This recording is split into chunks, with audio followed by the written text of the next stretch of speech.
Now we will move on to our next presenter, who I'm very happy to announce is, let me just check that I will introduce to you now Massimo Pigliucci. So Massimo is our final presenter of the inaugural Classical Wisdom Symposium. He'll also be a panelist after the wine tasting.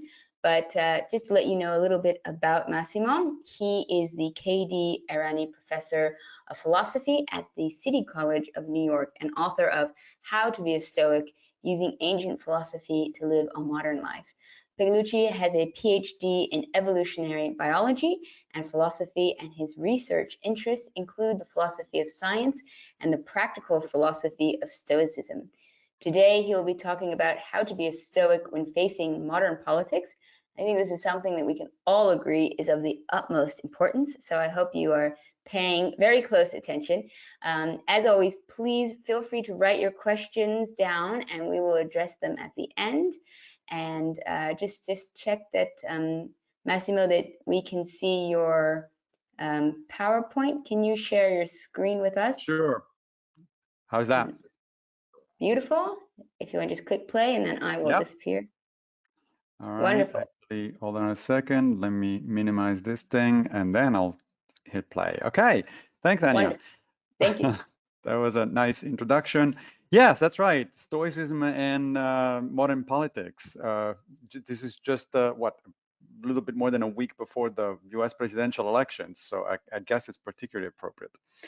So I'm going to do a few things today in this presentation, beginning, of course, with very, very quick recap of what Stoicism is actually about. You've heard it before, but it's always a good idea to be all on the same page, and then we'll get actually straight to the topic at hand. So let me start with a very basic refresher of Stoicism. There are different ways of presenting Stoicism, and each author has his own preferences. So this is my way to do it. I think there are three fundamental pillars of Stoic philosophy. One is the notion of living according to nature. For the Stoics, it was important to understand human nature and live accordingly, meaning living to the best of what human nature has to offer. And essentially, this comes down to two things. As you can see from these two pictures of bonobo chimpanzees, they're not quite humans, but they're very close to us. The picture on the left shows their high degree of sociality. And human beings are even more social. They're arguably the most social organisms, certainly the most social mammals on planet Earth. We thrive in a society. We do things in a society. Our societies are highly structured, interconnected, and so on. The second thing, which is shown on the right, we think. We have the ability to think rationally about stuff. In fact, our most powerful weapon, evolutionarily speaking, is the fact that we can approach problems by rational thought, right? We don't have claws, we don't have a lot of strength, we're not very fast, but we definitely can think about stuff. So according to the ancient Stoics, these are good indicators of what a good human life is going to be. Live according to nature just means be pro-social and use reason as much as it is possible.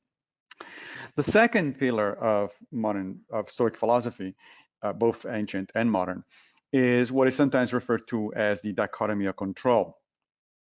The dichotomy of control is a notion that divides everything in the world into two major categories. Things that are up to us, as the Stoic philosopher Epictetus puts it, and things that are not up to us. In the first category, we have a small number of things, basically only our priorities in life, our decisions to act or not to act, and our considered judgments. That's it.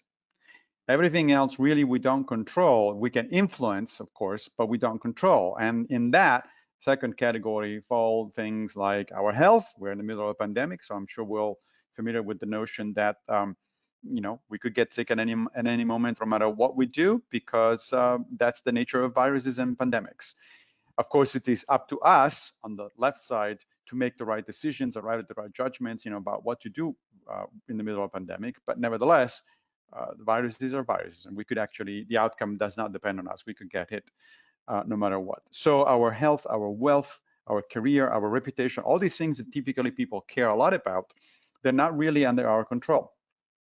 And what the Stoics suggest is that we should therefore sort of internalize our goals in a sense. That is, instead of doing what comes intuitive, which is focusing on the stuff on the right, I want to be healthy, I want to be wealthy, I want a good career, etc., etc.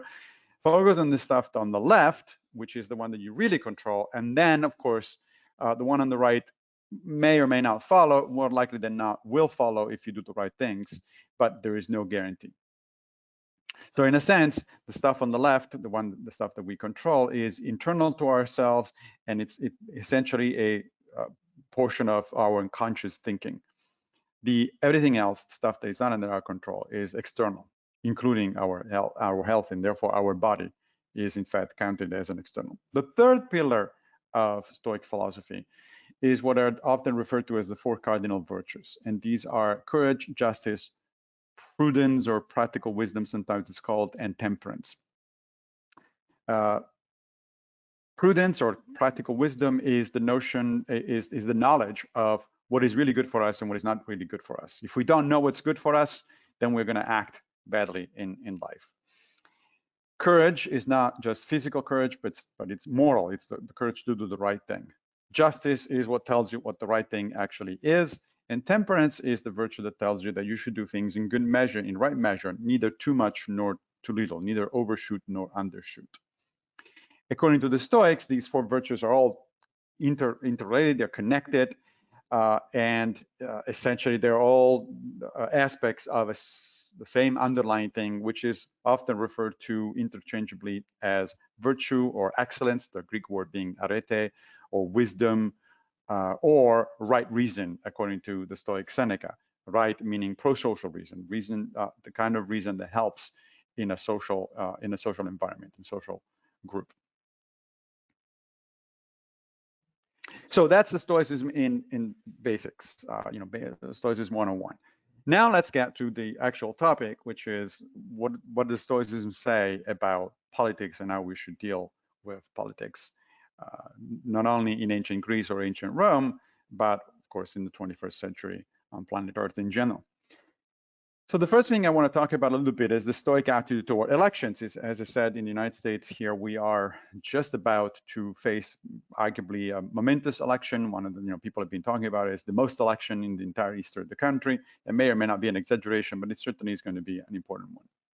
And the first thing to understand is that some of us, about roughly half of us in the country, are guaranteed to be disappointed come November, after November 3rd. If you are for the fellow on the left, you're going to be really disappointed if the fellow on the right is going to win, and vice versa, right? So there's going to be a lot of disappointment, no matter what happens, even if the election go without a hitch, and as they're supposed to be. Half of the country is supposed to be is guaranteed to be disappointed. So how do we deal with that kind of disappointment? Is the question. Well, with what I just mentioned earlier, the second pillar of Stoicism, the dichotomy of control. Here's how the early 2nd century Stoic philosopher Epictetus puts it right at the beginning of his Enchiridion, the Manual for a Good Life. He says some things are within our power, while others are not. Within our power are opinion, motivation, desire, aversion, and in a word, whatever is of our own doing.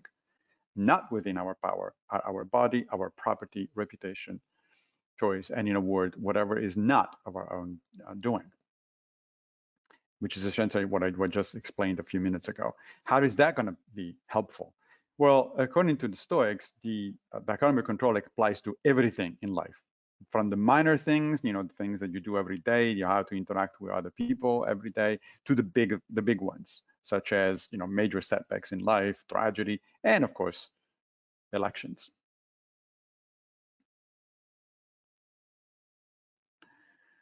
Well, as a matter of practicality, therefore, let's ask ourselves what is and what is not under my control in an election.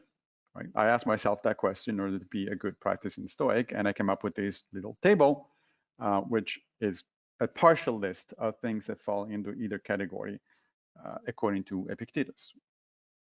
Well, whether to vote clearly is a decision for me to act or not to act, so that's under my control. How other people vote, it's not under my control, obviously. Who to vote for is certainly under my control. That's a result of my judgment. Who wins is definitely not under my control. Who to send money to, for instance, in the United States, politicians need a lot of financial backing in order to actually even run or maintain their run. So you have the choice as a citizen to contribute financially to their campaigns. So who to send money to, of course, is again under my control because it's the result of my judgments and my decisions to act or not to act. How much difference that money may make, it's not under my control. That depends on other factors that are outside of what I can do. When I talk to other people, I have it's under my control who I support. So I can talk to friends and family or other people, strangers, about why I think it would be a good idea to vote for this guy or another guy. That's definitely under my control. Again, the result of my judgments and my decisions to act or not to act. Who other people vote for, of course, is not under my control, right? And so the idea here is that actually writing these things down, preparing, for whatever you're facing, preparing these kind of table in 2 columns, and then start really seriously thinking and deliberating about what falls into one category and what falls into other categories, very helpful, because it does 2 things. On the one hand, it focuses your attention to the left, on the stuff that you actually can do, where your agency is maximized, the things you really can make a difference and control. And then the stuff on the right is the one that you should prepare yourself ahead of time mentally to accept with equanimity. After I've done everything that I can to make it possible or increase in chances that my preferred candidate is going to win, that's it. There is nothing else I can do about it. And so I need to be ready comes November 3rd or comes whatever election you may be facing for the outcome, because the outcome is not, of course, something that I actually control. Now, if we do this, Epictetus makes an important promise. If we take seriously the dichotomy of control, he says, if you have the right idea about what really belongs to you and what does not, in other words, what you really control and what you don't control, and most people don't have the right idea. Most people are under the illusion that they control more than they actually do. Then you will never be subject to force or hindrance. You will never blame or criticize anyone, and everything you do will be done willingly, because you will be focusing on doing what is actually under your control. So of course you're going to do it willingly. Nobody can force you or put some kind of hindrance on your actions, on your decisions, on your judgments, because those are really yours. And you will not be able to, you will not blame or criticize anyone, because you will be ready mentally to accept that sometimes things just don't work out the way you want them in life, and and you react as an adult. You don't throw a tantrum.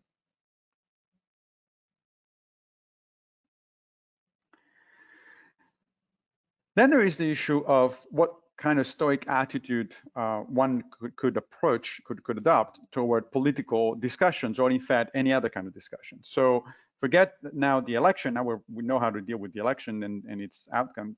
The question is, when I involve myself into political discussion, that could be a Christmas dinner with my relatives, or with strangers on social media, or with friends when I go out for a drink. Of course, that was before COVID.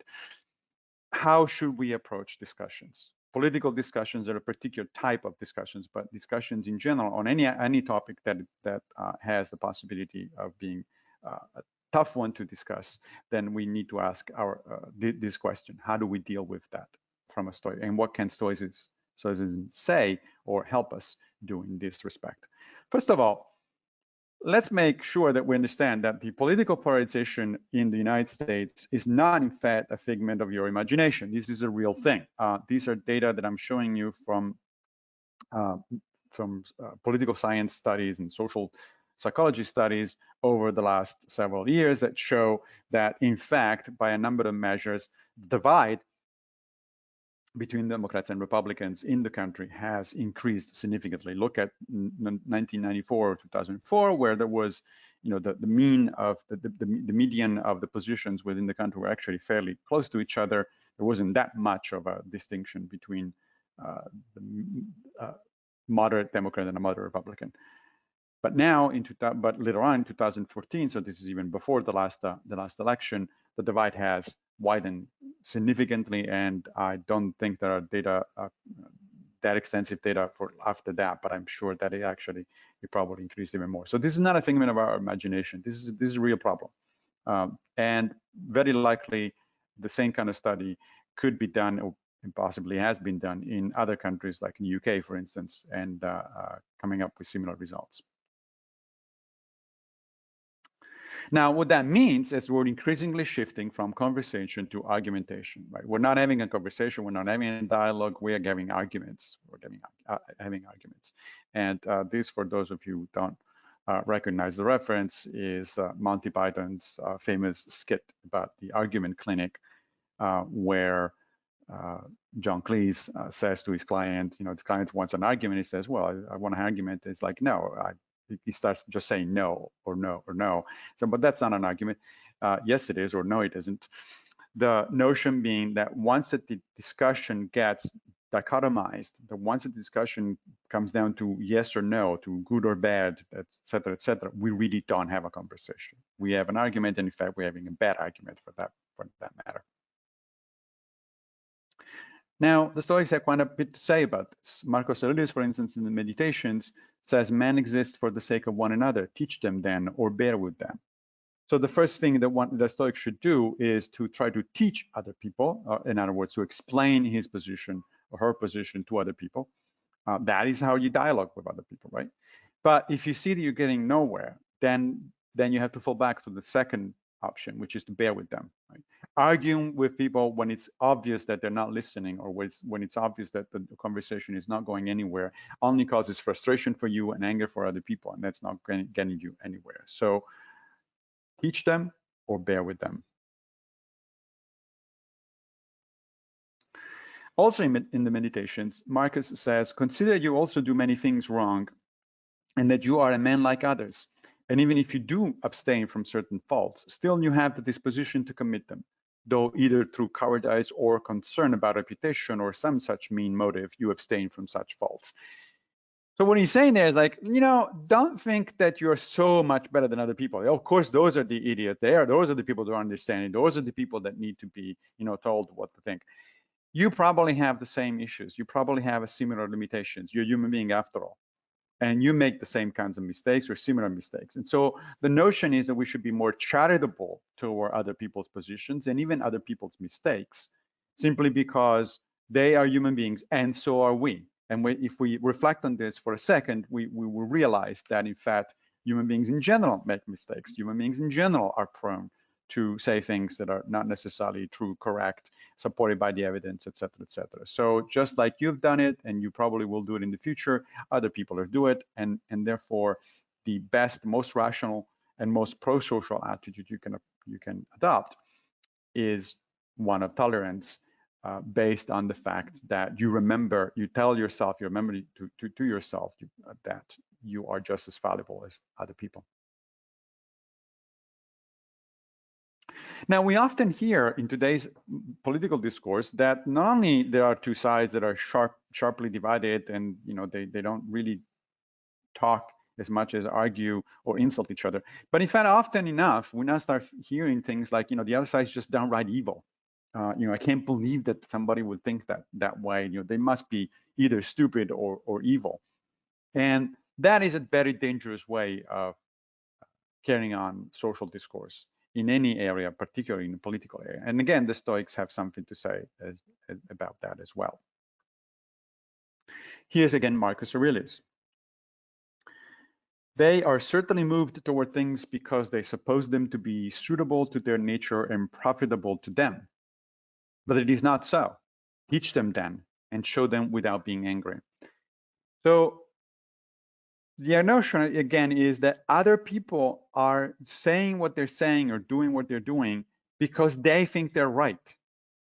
Very few people, if any, come up and start up their day in the morning and go in front of the mirror and say, wow, what kind of evil can I do today? That it doesn't work. That's a cartoonish version of human beings, right? Most of us, even when we do things that other people clearly recognize as wrong, or even when we say things that other people clearly recognize as wrong, we actually think we have good reasons to do it. We think we have good reasons to think about about things that way, right? And so it is in the nature of human beings to convince themselves that they're right. And when you're faced with that, your options again are to teach them, to try to talk to them. And most importantly, you should be doing that without getting angry. We'll talk about anger in political discussions in a few minutes anyway, because that's a whole other interesting topic within Stoicism, right?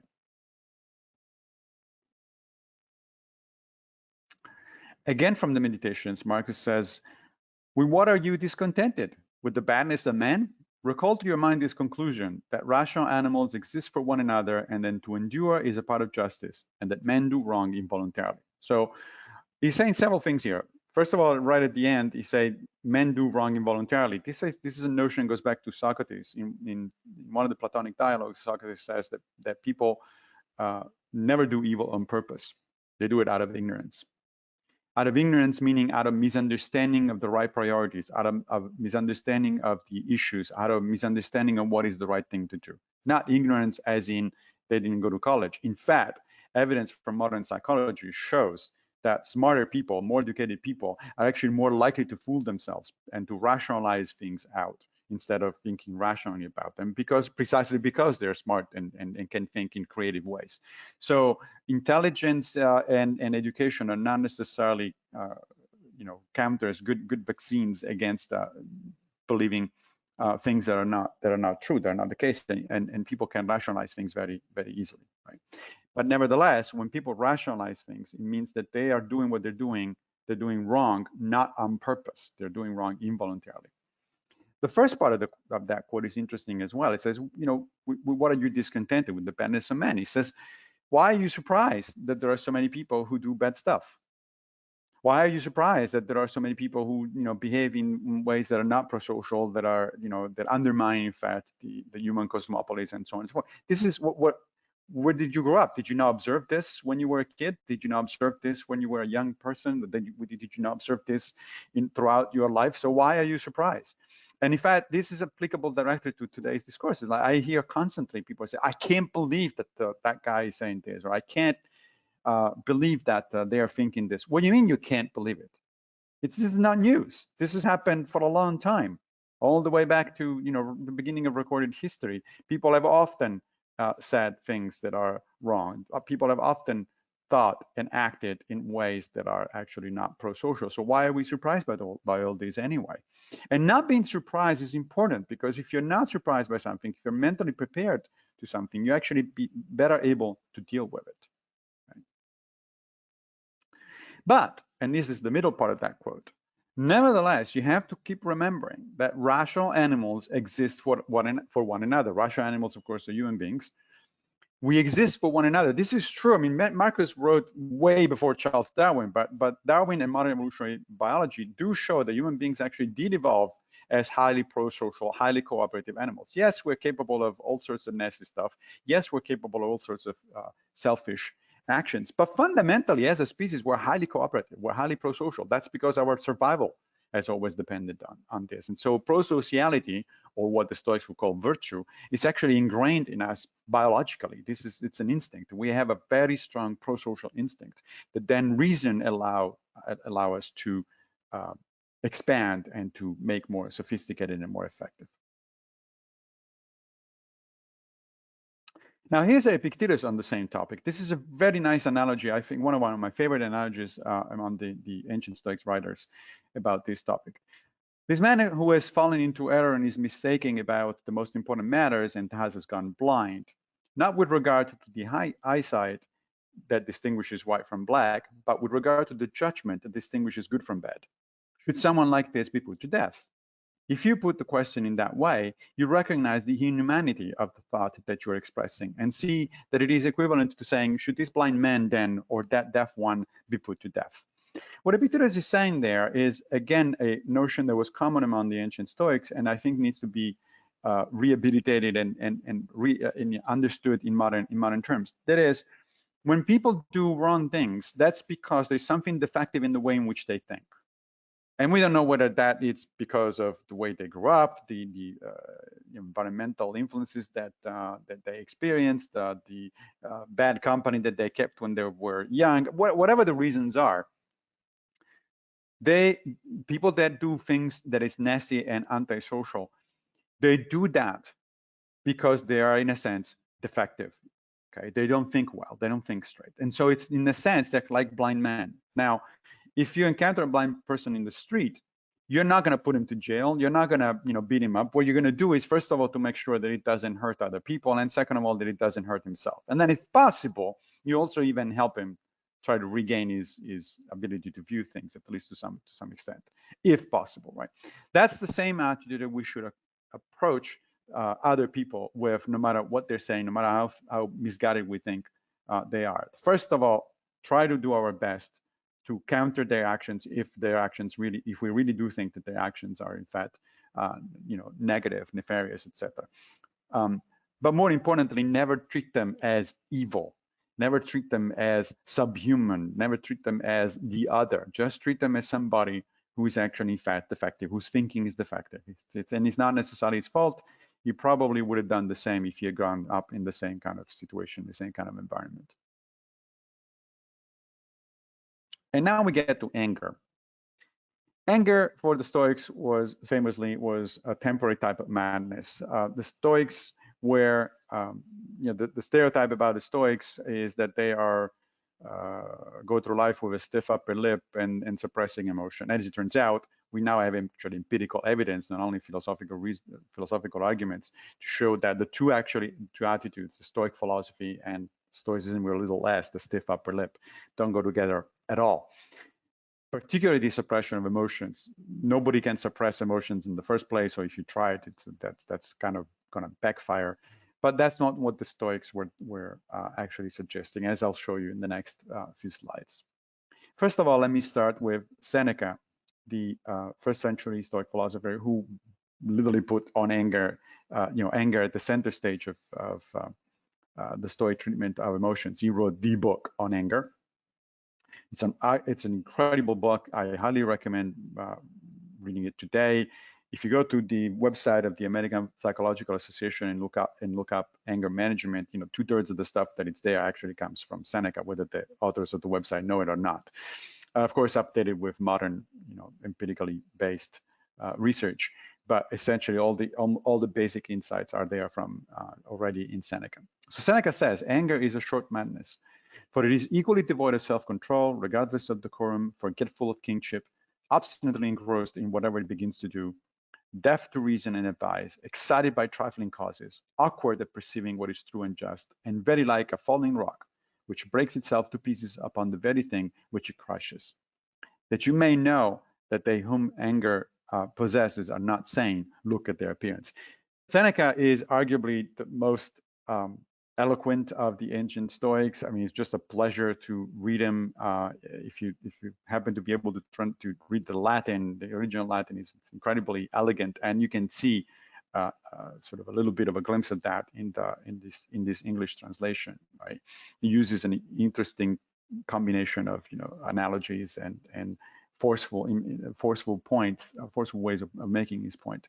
But fundamentally, what he's saying is that anger is the quintessential unhealthy emotion, and that we should stay away from it as much as possible. Why? Because it's very like a falling rock which breaks itself to pieces upon the very thing which it crushes. In other words, it's destructive. You cannot construct anything out of anger. You just destroy yourself and other people if you let yourself be controlled by anger.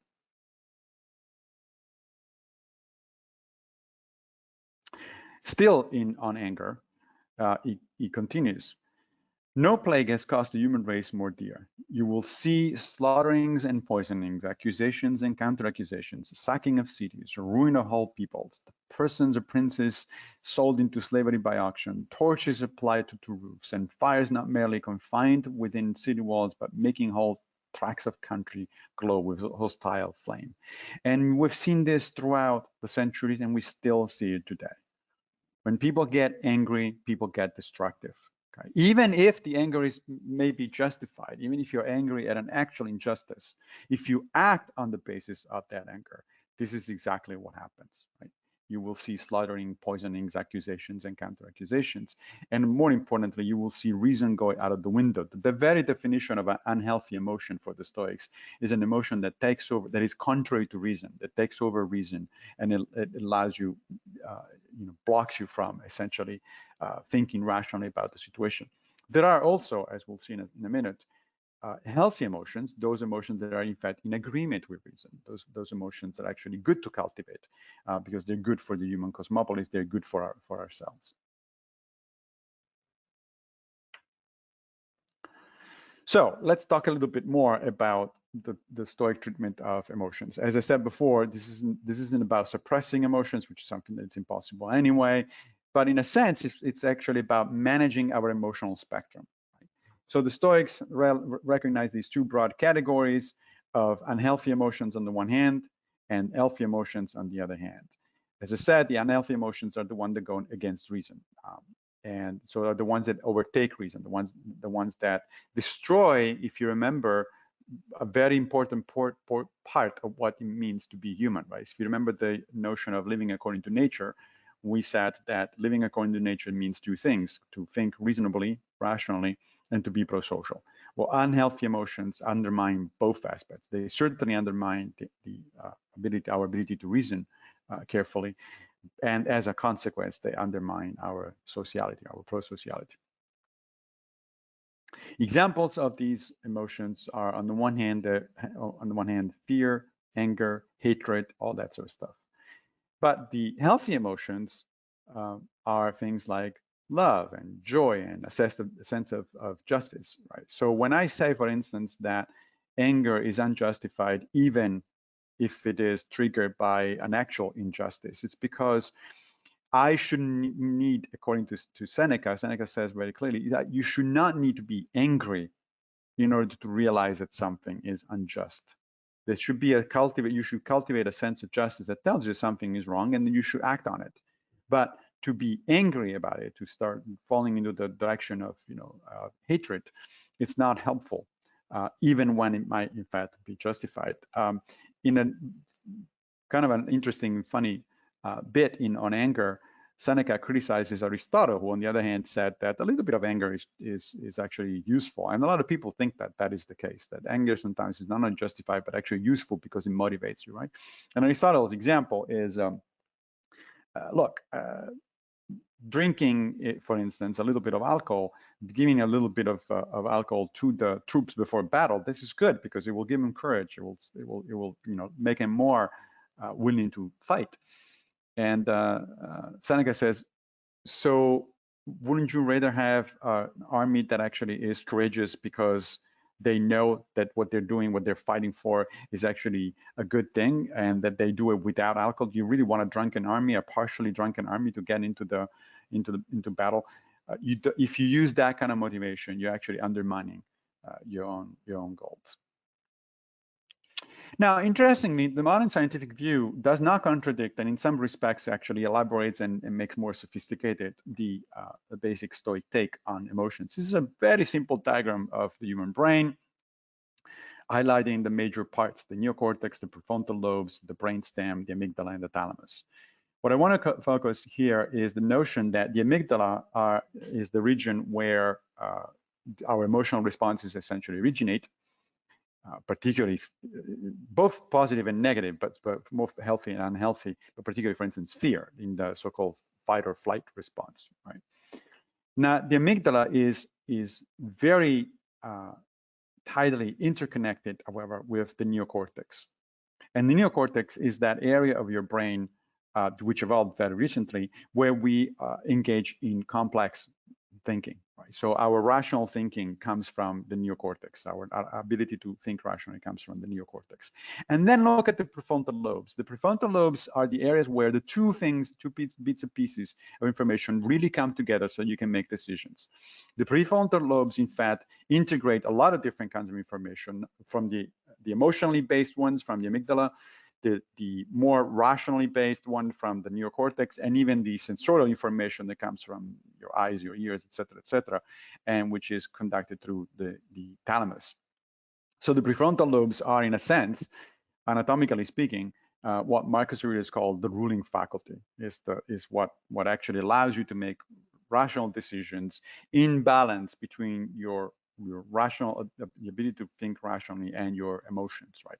So to say that your emotions are aligned with reason, they are in accordance with reason, means that those are the kinds of emotions that lead the prefrontal lobes to arrive at correct decisions, arrive at the kind of decisions that are really wise, they're really effective, and so on. Finally, let me conclude a little bit with some questions, some points about Stoicism and political activism. Stoicism is a personal philosophy. It's about personal growth. It's about becoming a better human being, and it doesn't really put out sort of overarching theories of social justice as those that are very much in vogue in modern philosophy. However, that doesn't mean that Stoicism doesn't have anything to say about political structures in general and political activism in particular. In fact, there are several examples throughout Stoic history of this being the case. This painting here dramatizes the death sentence of a Roman senator named Thrasea Paetus. Thrasea is mentioned actually by both Marcus Aurelius and Epictetus. He was a member of the so-called Stoic opposition. The Stoic opposition was obviously an informal group that wasn't, they didn't have a webpage or a Facebook group with their name, but it was a number of senators and philosophers who were opposed to what they saw as the tyranny of the emperors Nero, Vespasian, and Domitian. And they did something about it. They spoke, as we would say today, truth to power. And as a result, some of them were sent into exile, some of them were killed, and so on and so forth. But that means that there is, in fact, a long Stoic tradition of opposing tyranny, of getting engaged politically, first by the normal means of discourse. As I said, these were senators. So these were people that were making their points in the Senate, where we're supposed to have a discussion about how to run the state. And then if things got to the point of being the last resort, so to speak, then they would actually resort to armed opposition, to violent opposition. Here is Marcus Aurelius in the Meditation. He says, "Through my brother Severus, I came to know Thrasea and Elvidius and Cato and Dio and Brutus, and to conceive the idea of a balanced constitution and of a government founded on equity and freedom of speech, and of a monarchy which values above all things the freedom of the subject." This is amazing for something that was written 18 centuries ago. Although he's talking about a monarchy, of course, not a democracy. After all, it was the emperor. He's talking about values that we cherish today, right? Equity, freedom of speech, right? Freedom of the subject. And he's listing a number of people who inspired him to think along those lines. And those are all actually Stoic activists, right? Brutus was, for instance, among other things, one of the famous co-conspirators against Julius Caesar. Another revolutionary Stoic who's not as well known is Gaius Blossius. And Gaius actually lived earlier in Republican times, the 2nd century BCE. He was the one that actually convinced a famous tribune of the plebeians, Tiberius Gracchus, to pursue land reform. A land reform that was supposed to help the poor people. The problem of land reform was a chronic one in ancient Rome, and it arguably did lead to the fall of the Republic, in fact, because it was never addressed in a satisfactory manner. Tiberius was famously assassinated by his conservative political opponents. I'm using the word conservative here in the sense of ancient Roman conservative, not necessarily something that has to do with the word as it is used today. And as a result, Gaius actually left Rome. Now he moved, after leaving Rome, he moved to the province of Asia, where he took part in an actual revolt against Rome that was led by Aristarchus. And the revolt was ill-fated, it didn't succeed. But the reason Gaius joined the revolt is because he had seen that at some point his sort of political arguments have failed and the other side had resorted to violence. And so he thought, well, then the only way that I can redirect things in a more just way is in fact with violence. The uprising, as I said, the uprising failed, and as a result, Gaius killed himself. And then there is the quintessential Stoic role model, at least according to Seneca. This is Cato the Younger. Here's Seneca, who took up arms against Julius Caesar. First of all, Cato opposed Caesar in the Senate for many years because he thought that Caesar wanted essentially to become a king and to reestablish the monarchy and destroy the republic, which is in fact essentially what happened. Although the very first new king was the emperor who is known to us as Octavian Augustus. So Cato was a major role model for not only for Stoics, but in fact for Romans in general. The saying goes that in ancient Rome went that if you couldn't bring yourself to do something, the right thing, because it was really a lot of effort and a lot of sacrifice and so on and so forth, the saying was, well, not everyone can be a Cato. So Cato was such a paragon of virtue that it was actually proverbial. Really, people used an excuse, well, yeah, I'm not Cato, so you can't ask that much of me. Seneca writes this about Cato in one of his letters to his friend Lucilius. Cato will bear with an equally stout heart anything that thwarts him of his victory, as he bore that which thwarted him of his praetorship.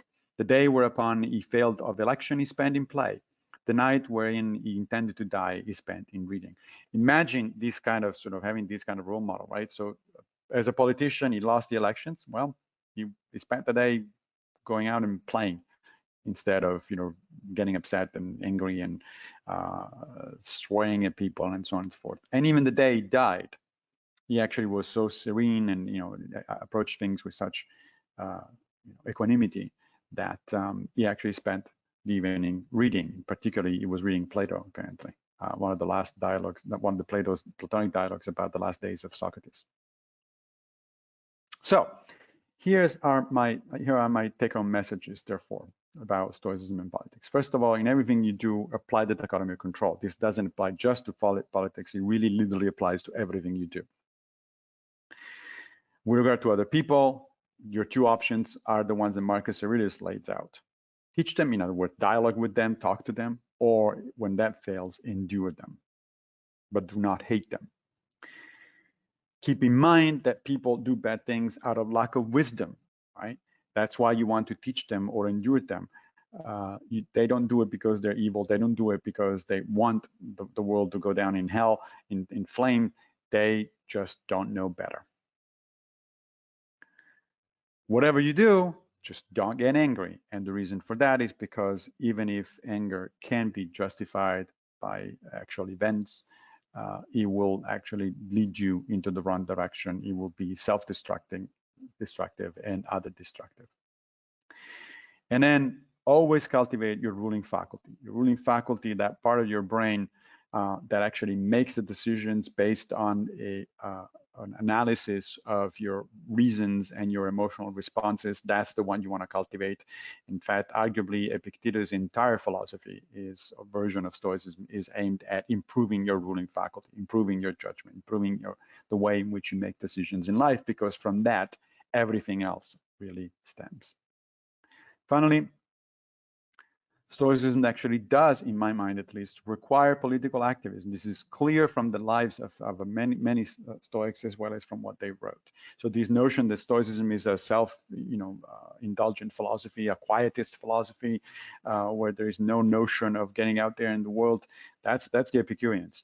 The Stoics really getting out in the world, and they try to do their best with the twofold goal of becoming the best human being they can, and of improving the human cosmopolis as much as they can. Thank you very much. If you want to know a little bit more about all of this, check out A Field Guide to a Happy Life, which just came out a few days ago. Thank you so much, Massimo. And yes, everyone, please check out A Field Guide to a Happy Life. I think you will enjoy the book extensively. And now we have quite a few questions already to start with, so I think we'll just jump right in. The first one is, can you be a good Stoic if you lack one of the key virtues? Is there one that is less important than the others? If you're going to skip out on one, which one should that be? You don't. You can't skip on anyone. For this, the Stoics believed in something called the unity of virtues. They really thought that if you saw the picture, if you remember the picture that I showed in the slide, it was a tetrahedron. So this geometric figure where there is these four phases, and the four phases of the four virtues, but they're really all underlying, they're all aspects of the same underlying thing, which is generally referred to as wisdom. So no, you can't be courageous but unjust, because it means that then you're courageous about the wrong things. You cannot be just without and lacking courage, because then you're not doing anything about those things you should be just about, and so on and so forth, right? You cannot overreact, because if you overreact or underreact to things, that means you don't have enough courage, or your sense of justice is impaired. So you really need to work in order to balance the four things, and that's why, in a sense, you can see the four virtues as kind of a compass, a moral compass. Everything you do in life, if you're trying to practice Stoic, you should ask yourself, well, is this prudent, temperate, courageous, and just? And if the answer is yes on all fronts, then go for it. So basically, like most things meaningful, there isn't a cheat sheet or a quick fix. That's right. You have to actually do it, right? Exactly. Would you say there's a modern political figure that comes closest to being a good Stoic? Nelson Mandela, although he died a few years ago, so I guess it's not quite modern, it's not contemporary.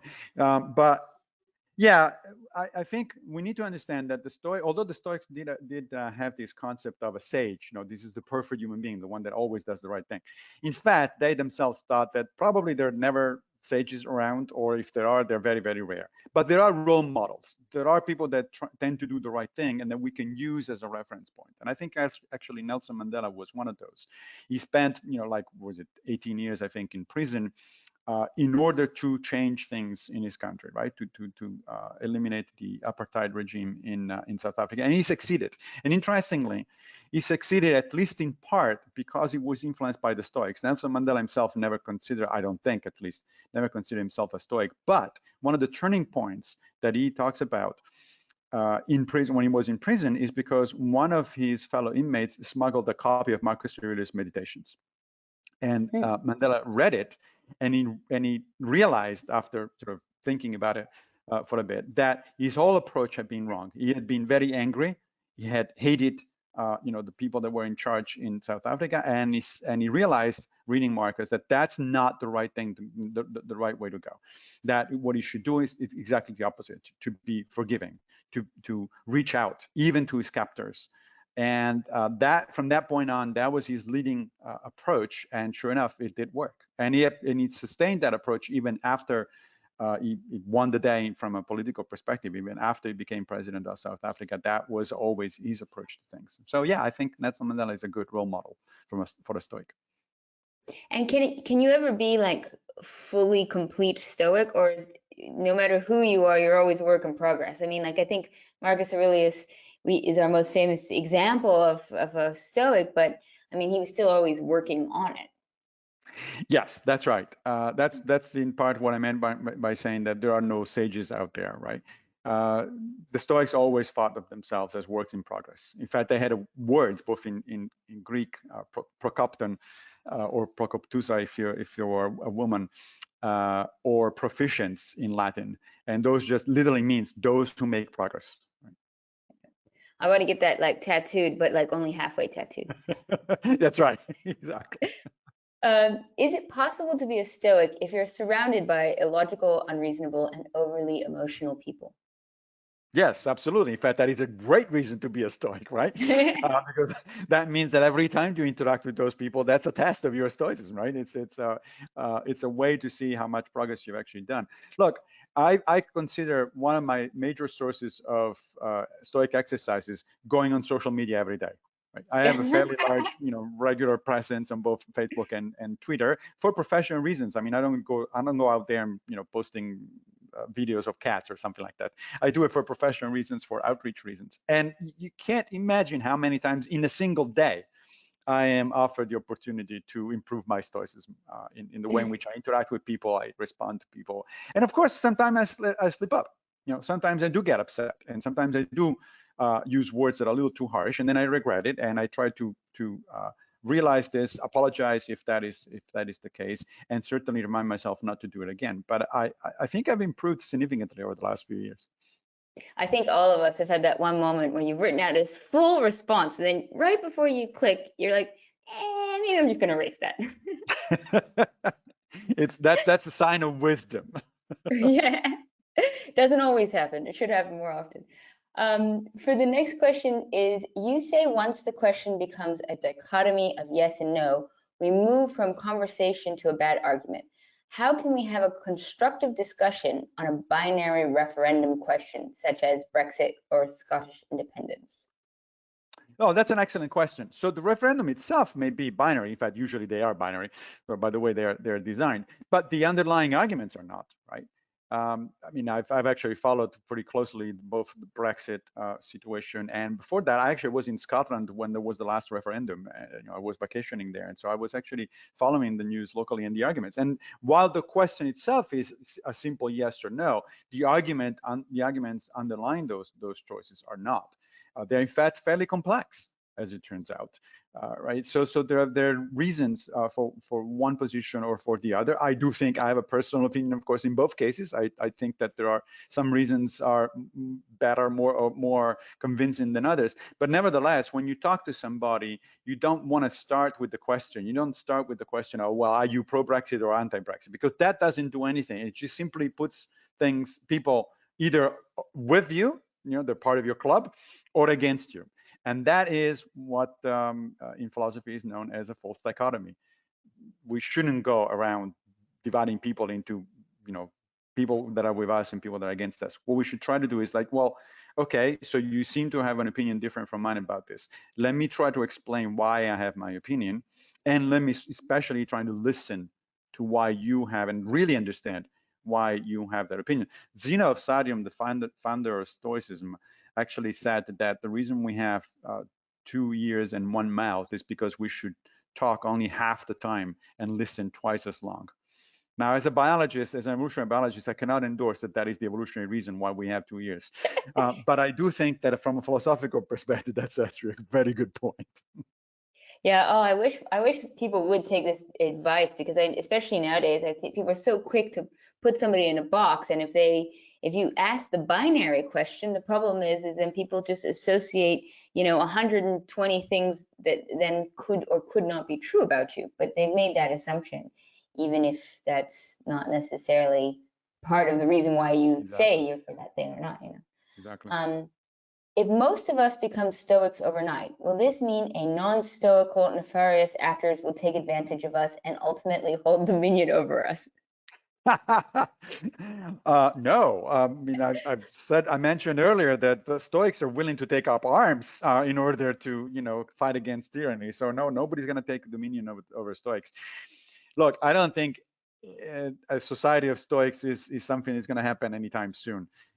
Zeno of Sadium, again, the founder of Stoicism, apparently described such a society in a book that unfortunately we lost, except for a few fragments. It was called Republic, just the same title as the famous book by Plato. The Republic was a kind of a philosophical genre at the time. If you want to describe your utopia, your ideal society, you write a book called The Republic. And in Zeno's Republic, we are all sages, right? We all go around discussing. That doesn't mean we agree on everything. We can have different tastes and we can have different opinions about things, but we're all capable of discussing rationally about things and then agree or agree to disagree. I wish we were at least a little bit closer to Zeno's Republic. I don't think it's going to happen. But interestingly, Marcus Aurelius in the meditation says to himself, because remember that book was actually not meant for publication, was his own personal diary, right? And he says to himself, and remember this is the emperor, right? He says, don't wait for Plato's Republic. In Plato's Republic, in that case, he was talking about Plato's, meaning don't wait for utopia. Don't wait for a perfect world. Just do whatever you can right now, however little it is, because it matters. And I think that's a very good way of thinking about things. Sometimes we're overwhelmed by, you turn on the television or read the newspapers, and you're overwhelmed by news that are so big and so distant that you feel that you cannot do anything about it, right? But in fact, we can do things at a local level, talking to friends, helping out people at a much more local level where our agency actually is maximized. And that is something that we need to do because it does matter. It does make a difference. Continuing with this hypothetical world where everyone becomes a Stoic overnight, which I'm just enjoying even the imagery of that. What would happen to the arts and the kind of realm of passion that perhaps when people shouldn't be doing, but they create something beautiful. Like if you had a world where Van Gogh would never have cut off his ear type thing. Right. Yes, that's right. Van Gogh would never cut out this here probably in a Stoic world, but that doesn't mean he wouldn't be a painter. So there's a misconception It about would this change his notion. painting though, because he'd have two ears. Well, true, but he had plenty of subjects to paint. There is a misconception that Stoicism somehow, again, the stiff upper lip suppression of emotion, that therefore is somehow antithetical to the arts, to music, to paintings, and things like that. But that is simply not the case. And you do find it a few references, direct references to this in the Stoics themselves. I mean, Seneca at some point says, sometimes you have to go out and dance. And other times you have to, go out for a walk and enjoy this, or enjoy whatever life has to give you. And art and music is part of what life has to give you, and it ought to be enjoyed. The difference with being a Stoic while enjoying those things is that you always do it by keeping in mind that still by far the most important thing is your own self-betterment as an individual, as a human being, and your own contributions to society, right? We want to live in a better world, but a better world is one world that includes, of course, arts and music and stuff like that, right? Otherwise, it's pretty boring. Yeah, we can all work to be better artists. Exactly. Among other things. Is if one of the first duties of a Stoic is to teach other people, how can proselytizing be avoided? These days, political teaching is often dismissed as a threat to a worldview. How does one teach and get around that block? Yeah, so the Stoics, in particular, Marcus Aurelius actually tells you how you should supposed to do that. Marcus says at some point, stop talking about how to be a good person and just be one. Right. In other words, you teach by example. You don't teach by proselytizing. The Stoics didn't necessarily go around a lot of, in the streets and talking. In fact, Epictetus has an interesting bit that he talks about in the Discourses. He says that initially that's what he did. After he was born a slave and eventually gained his freedom. And after he gained his freedom, he went around the streets of Rome preaching, essentially, right? And then he said, and at some point, somebody came up to me and punched me on the nose. And that was the end of that story. It's like I realized that no, people don't like it when you preach to them. It's not a good thing. So what did he do instead? He turned professional teacher. So he opened his own school. That means that people come to you, right? They want to be taught. So Epictetus' school, which was after he was sent into exile by Domitian, by the Emperor Domitian, he reestablished his school in Nicopolis in northwestern Greece, and it became the most famous and attended school of the early part of the 2nd century. So there are two different models, essentially. The first thing is you don't preach to other people, you lead by example, right? You model your life, and then people will be curious at some point and say, hey, wait a minute, how is it that you are so calm and so even tempered and so you try to always do the same thing, the right thing? Is like, well, how does that work? Well, then you can say, well, have you ever heard about Stoicism? Then you can talk about them. The second one is being a teacher. Being a teacher is the only exception. Yes, you can then be public about it. However, even in that case, you don't go in the streets because otherwise people punch you in the nose. Yeah, it makes me, for any of the other fellow parents out there, you learn that do what I say, not what I do, isn't actually very effective. And No. that usually you have to just be the person you want your kid to be, and that's your best option. And can I also just say to our audience, I would like to say that having worked with several Stoics to put together this conference, I have found that all the Stoics have been extremely easy to work with and been model conference participants. So Good. you have been walking the walk so far. I'm glad to hear. So the next question I have, and I think we're about running out of time, so this will be our last one. Marcus Aurelius, for example, assumed his enemies are rational and social, but today we assume some people are just sociopaths who aren't social or rational. How can we handle these people? Do we have a duty of them to them? Yes, we do.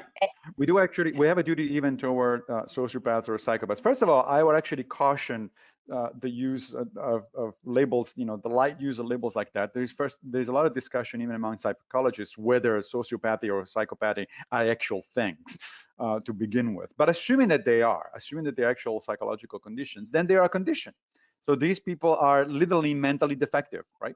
An actual psychopath, somebody who doesn't care about other people's emotions or other people's welfare and only cares about himself and his satisfaction of his own pleasures, that is a defective human being as far as the Stoics are concerned. And so it needs to be pitied. First and foremost, not hated. Of course, he also needs to be put in a situation not to hurt other people. The first call is a call to action. You do want to stop people from hurting others. You want to intervene if it is possible.